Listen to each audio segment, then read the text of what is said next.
It's time for Drummer Nation.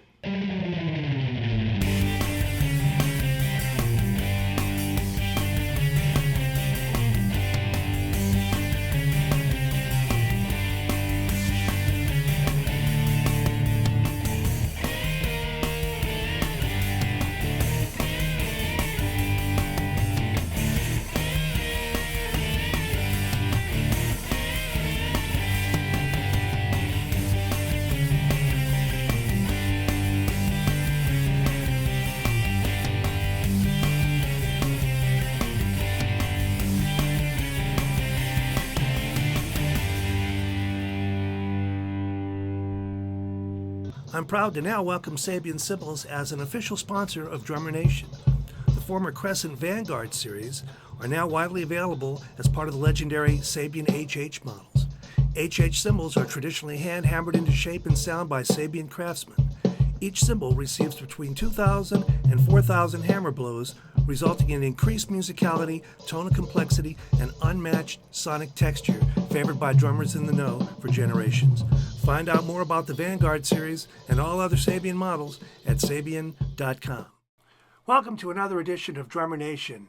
This is episode 26 already. My name is Michael Vosbein. My friends call me Voz. I guess I could blame Jeff Hamilton for that, but I don't mind it at all. I've answered to worse. So Voz, here in my studio, where I'm back from the Chicago Drum Show. Chicago Drum Show, if you've never been able to make it, is a stone cold groovy hang. And it's got everybody from industry folks to kids to professionals to teachers to famous artists doing clinics. And everybody's there to hang. There's a lot of cool gear, a lot of trading and horse trading going on. But if you ever can make it, it's a lot of fun. I was there with my friends at Classic Drummer magazine.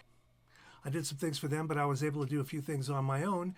Notably, grab Bun E for an interview. Bunny's from Rockford, right around there, and many of us have made the pilgrimage to visit his unbelievable collection of Ludwigs, and he's always a gracious host for that.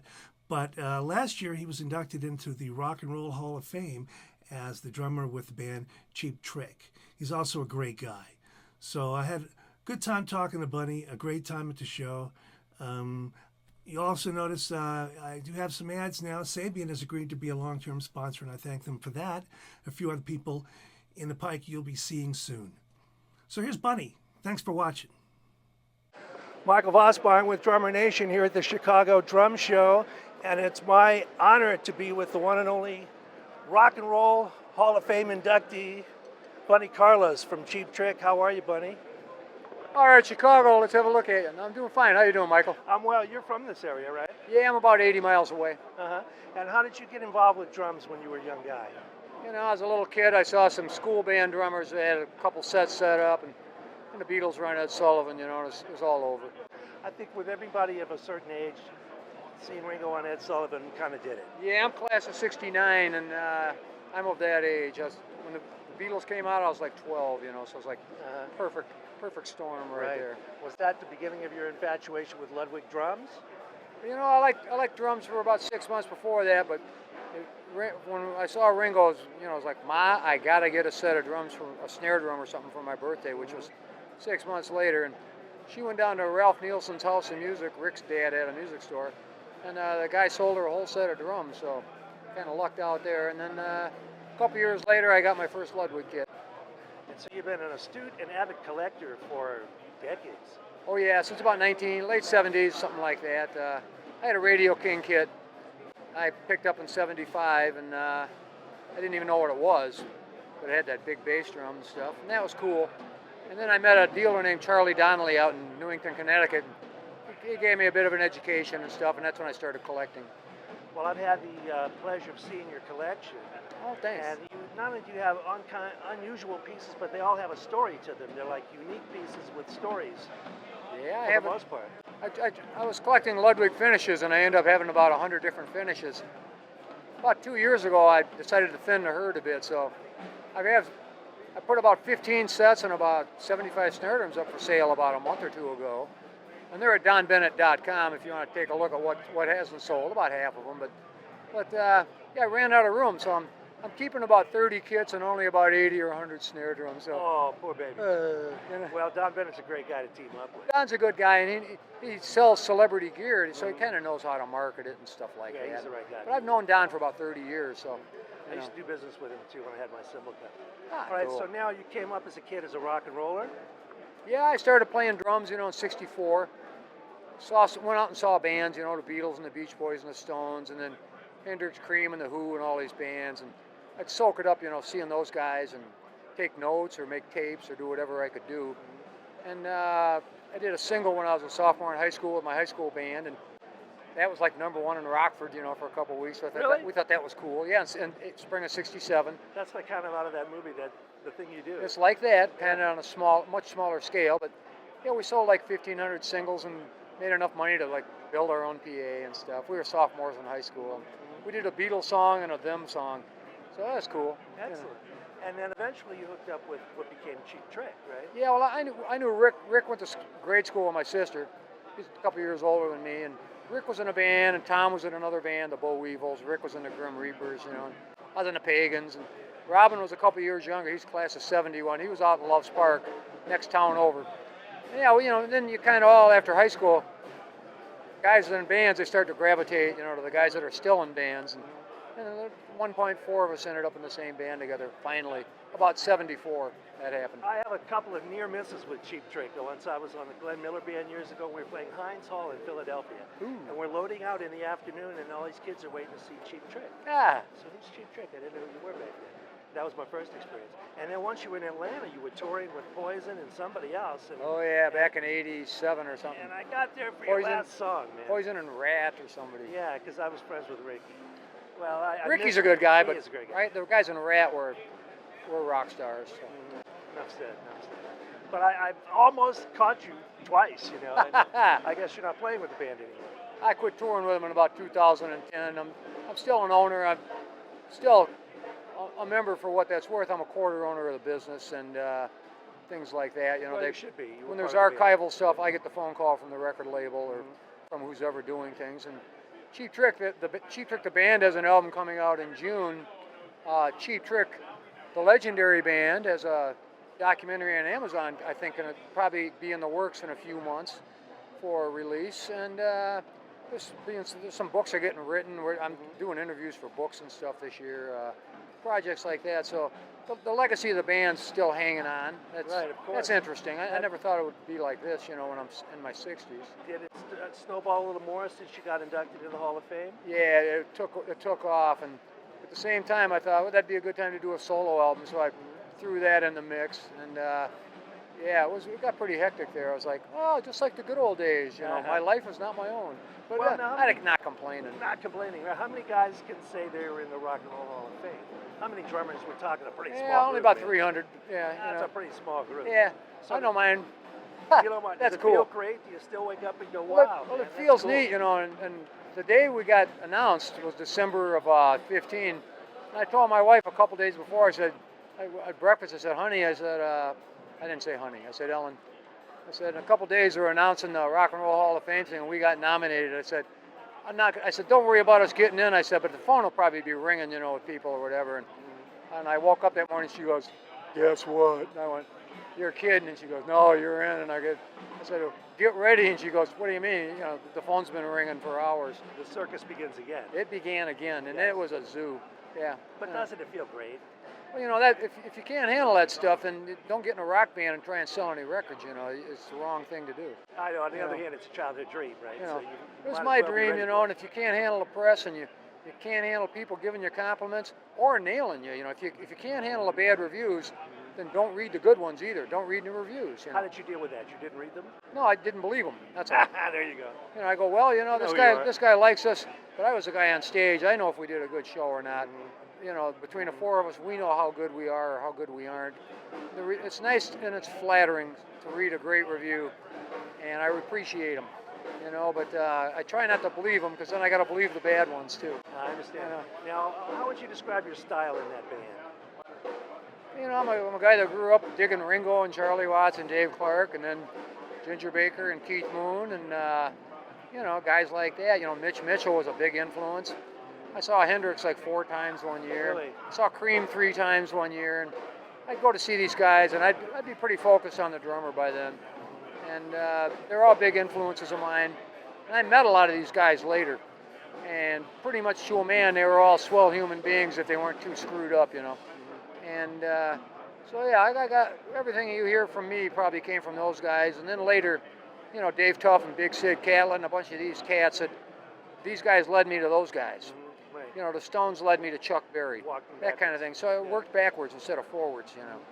I think we all end up doing that. You got to compare yourself Musicians with do, the you know. greats. All Yeah. the Gurms, all the little nutcases, those are the guys 30 years later, you know, they're in the business, or they're doing stuff, or they're still going to shows. I mean, so it's a small world out there for the people that really love it. It really is. Now I have to ask you about George Martin. You worked with George Martin? Sir George and Sir Yes. Jeff, we called him, yeah. And I know he's on record as saying his favorite band to produce, other than the Beatles, or in addition to the Beatles, was Cheap Trick. That's high praise. That's You're cool. not kidding. So what was that? What may have he said to you at a given date or something? Did he just leave you alone, or I'm sure you had input, right? He liked us because we were 4 individual guys that all contributed, like his favorite band did. And of course, we had his favorite band sussed. I think that didn't hurt either. I mean, we were big fans of George because of the Beatles and other projects he did. In fact, I remember an example is driving to the studio in Montserrat one day. Jeff Emmerich was with me, and I said, Jeff, I got some Beatle bootlegs, and he's like, bootlegs? What are those? And I said, I have this cassette with the Hey Jude rehearsals, and I said, I have another cassette here with the Decca audition tapes. I said, hey, check them out, take them with you. And he goes, well, they must be fake. This is 1980, and I said, no, they're not fake. And he goes, well, they must be fake. How would anybody get those? And I said, Jeff, I got about 100 of these records at home. I said, I'm really into this stuff. And he goes, oh, we'll see. And the next day he comes back and he's like, Bunny. He goes, George wants to know if he could get a copy of these. And I says, Jeff, I'll copy all the stuff you want. He goes, we haven't heard this stuff. We haven't heard the Decca tapes since they did them. Wow. He says, George was really amazed. And so, I mean, they knew how big of fans we were and Any stuff. chance of ever seeing that? Any of that seeing the light of day? Seeing the Witch? The light of day, a release from any of those? Those bootlegs? Yeah. Well, the Beatles own them. Right. You know, some of the Decca stuff's on the anthology, some of that stuff. I mean, a lot of it has surfaced. And you probably go on YouTube and hunt half of it down. But, Maybe now you that know. they have a satellite radio channel. Well, a lot of that will probably be on the satellite radio Might see channel it because more, they're going to be reaching for any scrap they can get the program 24 hours a day Yeah. on Sirius XM channel 18. I'm a subscriber. I am too, no, yeah. I love dig that stuff. I love that stuff. So give me a George Martin story. What's something he may have said to you in the studio? Or some insightful thing that helped the track work? Or One day we were putting the piano down for a World's Greatest Lover. George and Rick did the piano first to a click, to a little metronome, then we overdubbed everything. And there was a cricket in the studio in Montserrat, in the British West Indies, and not one of the guys from Buddy Holly. not a human cricket, a real cricket. Yeah. It was making itself known, and we wanted to roll tape, and finally we went looking for it, and suddenly it was on the other side of the room, you know, because you can never catch them. And then finally George went, boys, the cricket's going to be on the record. You know, cricket's on the album. It is? Can you hear it, or is it buried? Nah, it's buried. Yeah. Yeah, once the band started playing, no cricket survives. You You know. wonder about that. You'd be in the studio and be, well, wait a minute, turn off the AC. But then you're going to put it over the whole band, and I mean, somebody might hear that, I guess. George was a gentleman. I mean, we would air studios with him in London, and you know, we were working on overdubs. And he's like, I had breakfast with Paul. It wasn't Sir Paul. I had breakfast with Paul this morning. But he made this record where he plugged his mic right into the tape recorder and recorded, was it 8 or 16 tracks, and now he wants me to produce it. And I don't know what I'm going to do with it. You know, it's kind of like he didn't quite know how he was going to handle it, because when he produces something, he usually has a say in how it's recorded. So he was an interesting guy. His wife Judy was just a peach. They're good people. What do you miss about the old days of the halcyon of touring crazy rock and roll? You know, there's nothing more fun, of course, than walking on stage and the crowd goes wild, you know, and taking a bow afterwards, and you know, all the good stuff's a lot of fun, and all the bad stuff was a lot of work, but just trying to remember the good stuff, you know, and the good times and stuff. And, You've survived it well. You look great. you know, I'm hanging in there, you know, for old rock guy. Yeah. Very well. So, what doing some playing these days? I play once a month with, I have a little Monday night band. We only play from 7 to 9 on Mondays. And we pack this little bar once a month, you know, and that's a lot of fun. And I think every musician who's had the experience of big tours, stadiums, buses, planes, all they kind of miss, you know, give me a little venue on a Monday night for 2 hours with 50 people. the little stage is a lot more fun because you're right there, the bass player's right there, and the guitar player's right there. So the band's twice as tight, you know. But I did that thing at the Hall of Fame with my former bandmates, and we did 3 songs or 4 songs, and we did sound check, and you know, immediately this guy started rushing a little. This guy was just making noise. Me and Tom locked in pretty good, and I was like, yeah, here's all the good and all the stuff I liked and disliked about doing this, all in one spot. The good, bad, the ugly. He's 30 feet away, he's 40 feet away and wandering. He's up living in his own planet. I'm back here, you know, hopefully I'll keep it in one piece, you know, and stuff like that. So yeah, you did. It sounded great. It's a chore, you know, on a big stage. You gotta know what the other guy's doing. You gotta have some confidence, and you gotta be able to turn your back on him and know he's gonna meet you in the next bar or whatever, you know, that kind of stuff. So these professionals, they're doing a professional job. Well, I won't keep you too long. These are short format interviews. We can't do the Sorry to definitive- blather, Michael. We can't do the definitive Bun E life story, but that means you can come back and do another show sometime. We better do another one sometime. Yeah, I think let's it's a good idea. You got people waiting for your autograph down there. Well, when I show up, one person sees me, then they start lining up, and For you. Sucks to be you. no, it doesn't. You know, I snuck into the Yardbirds dressing room. I snuck in and talked to Townsend while I was putting a speaker in an amp in '68. I used to do stuff like that. You know, I had Jeff Beck explain feedback to me when I was 14, and I got the original Birds autographs and stuff. And I was a big fan from way back. So when somebody comes up to me, I've been there. I've been right where they're standing. So I really appreciate it. And if I'm nice to them, they appreciate it. And I've met a lot of good, warm people that way. Yeah, well, you're one of the nicest guys in the business. Oh, too. cheers. You just haven't seen me in a bad mood yet. Hopefully not. Arr. Good luck selling those pieces you're selling. Thanks, Michael. I'll need it. Haven't sold any yet. Buy my drums, here at the show. please. Yeah. No. We're at the Chicago Vintage Show, a Chicago Drum Show, and Bunny's got some cool stuff here too. So we thank him very much for joining us, and see you on the flip side, brother. Thanks, Michael. Edit me. No edit necessary. Thank you. Take care.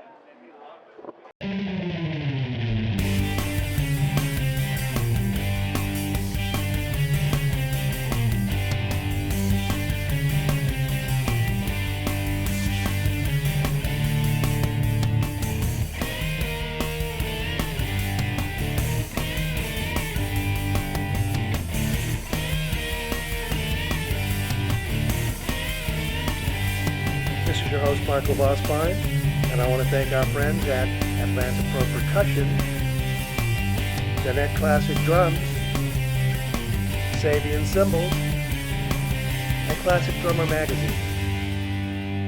We'll see you again in 2 weeks.